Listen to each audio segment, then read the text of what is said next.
ne m'attendais pas à rentrer. Karim a pris une béquille sur la cuisse. Donc, au bout de 2 sprints sur le terrain, j'étais carbo. Ça pique ça. Le JT de Foot Mercato avec Uber Eats. Bonjour à tous et bienvenue dans ce nouveau JT de Foot Mercato. Attention, aujourd'hui un JT un peu spécial. Avec notre partenaire Uber Eats, on vous a fait une petite surprise. Bon ok, je vous vends un peu la mèche. Il y aura des maillots collector à gagner à la fin du JT. Et on revient bien sûr sur la belle victoire des Français 3-0 face à la Bulgarie, un retourné de Griezmann et un doublé d'Olivier Giroud.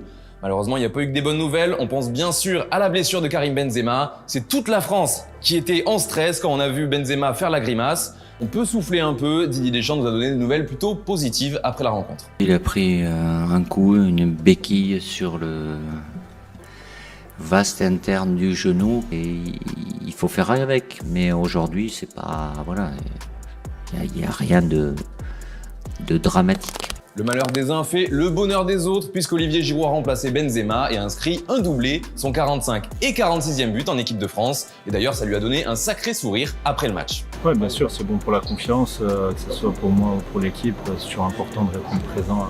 Disons-le clairement, c'était pas du tout prévu qu'Olivier Giroud joue autant hier. C'est Didier Deschamps qui nous l'a révélé en conférence de presse. Bon, j'avais prévu de le faire rentrer moins de temps. Et, il a cette volonté et cette capacité à être souvent efficace.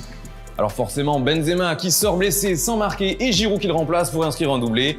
Il en fallait pas plus pour enflammer la toile. Vous nous avez régalé sur Twitter et justement on vous fait une petite compile des tweets qui nous ont fait le plus marrer. On a d'abord InFR qui nous dit que c'est Giroud qui a gagné la course ce soir, une petite ref au karting et à la Formule 1. Je pense que vous l'avez. Il y a aussi Killer Bee qui invente un petit dialogue entre Benzema et Mbappé qui voit Giroud marquer un doublé. Autre ref au karting, il y a Ligament Croisé qui nous montre Benzema complètement en rage avec sa Formule 1 qui est pas très satisfait de sa performance. Et enfin, pour finir, notre préféré de Chiarismo du 9-2 qui invente aussi un dialogue entre Griezmann et Benzema. Grisou qui montre à Benzou et là tu vois, c'est le deuxième but d'Olivier. Alors on rigole, mais tout n'est pas rose non plus puisque le héros du match, Olivier Giroud, a lâché une petite punchline après la rencontre. Sur la chaîne L'équipe, on lui a demandé pourquoi il avait été aussi discret quand il est entré en jeu et voilà ce que Giroud a répondu. Discret parce que des fois on fait des courses mais les ballons n'arrivent pas. Après je ne prétends pas toujours faire les bons appels, mais je me suis évertué à donner des solutions dans la surface. Alors est-ce que ce sont vraiment les ballons qui arrivent moins quand c'est Giroud qui les demande? C'est la question du jour. Donnez-nous votre avis dans les commentaires. Êtes-vous d'accord avec Olivier Giroud? Hier, on vous donnait nos pronostics pour France-Bulgarie et un bravo tout particulier à Aurélien derrière la caméra et à Fred aussi qui ont trouvé le score exact.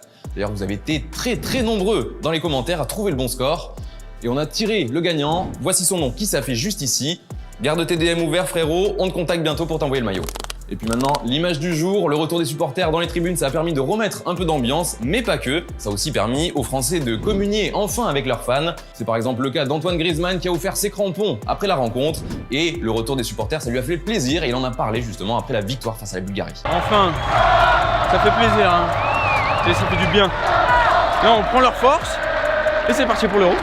En Espagne, rien ne va plus, c'est la grosse hécatombe en ce moment à cause du Covid. Il y a eu d'abord Sergio Busquets qui a été contrôlé positif et aujourd'hui c'était au tour de Diego Llorente. Hier, les Espagnols jouaient leur dernier match de préparation face à la Lituanie et ils ont été obligés d'envoyer les U21. Ils ont gagné quand même 4-0, mais les 11 joueurs qui ont participé à la rencontre ont été mis à l'écart dans une bulle et ils ont rejoint même 6 joueurs qui ont été déjà appelés en renfort par le sélectionneur espagnol. Ça sent vraiment pas bon pour l'Espagne.